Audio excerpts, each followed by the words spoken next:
జై తెలంగాణ. ఈరోజు మూసీ నది పరివాహక ప్రాంతంలో మూసీ ప్రక్షాళన పేరుతోని ఈ ప్రభుత్వం చేస్తున్నటువంటి విధ్వంసం పైన శాసన మండలిలో బీఆర్ఎస్ సభ్యులందరం కూడా మేము రకరకాల అంశాలను రేకెత్తించడం జరిగింది. కానీ ప్రభుత్వం దేనికి కూడా జవాబు చెప్పకుండా తప్పించుకోవడం అన్నది అత్యంత బాధాకరం. కానీ మేము సంధించినటువంటి ప్రశ్నలతో ఈ మూసీ మీద ఉన్నటువంటి కన్ఫ్యూజన్ అంతా పోయే విధంగా శ్రీధర్ బాబు గారు ఒక్క మాట మాత్రం ఒప్పుకోవడం జరిగింది. అదేమంటే 4100 కోట్ల రూపాయలతోని ప్రపంచ బ్యాంకులో రుణానికి మేము అప్లై చేసినటువంటి మాట వాస్తవమే అని చెప్పారు.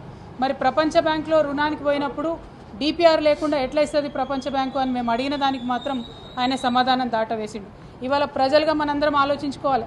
ఒక చిన్న బైక్ లోన్కి పోతే కూడా 100 కాగితాలు అడుగుతారు. 4100 కోట్ల రుణాలు ప్రపంచ బ్యాంకు నుంచి అడిగినప్పుడు మరి డిపిఆర్ లేకుండా ప్రపంచ బ్యాంక్ ఇస్తుందా? మరి ప్రభుత్వం ఇవాళ శాసన మండలిలో శాసనసభలో తప్పుడు సమాధానాలు ఇచ్చి సమాజాన్ని తప్పుదోవ పట్టించేటటువంటి ప్రయత్నం చేస్తూ ఉంది.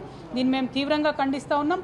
మీరు ఏదైతే మూసీ నది ప్రక్షాళన కోసం బీఆర్ఎస్ పార్టీ ఎన్నడూ కూడా వ్యతిరేకం కాదు.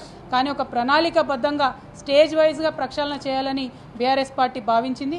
అందుకే మొదటగా ఎస్టీపీలు కట్టి ముందు వాటర్ క్లీన్ చేసి తర్వాత అక్కడ ఉన్నటువంటి ప్రజలు వారి అవసరాలు ఆలోచన చేసుకొని వారిని రీహాబిలిటేషన్ చేసిన తర్వాత ఏమన్నా కార్యక్రమాలు చేయాలనుకున్నారు. మొత్తం డీటెయిల్గా రీసెర్చ్ చేసినాక 7000 పైచిలుకు మంది ఇండ్లు పోతున్నాయంటే కేసీఆర్ గారు ఆ ప్రాజెక్టు జోలికి పోలేదు. ముందు క్లీన్ చేద్దామని ఎస్టీపీల జోలికి కేసీఆర్ గారు పోయారు.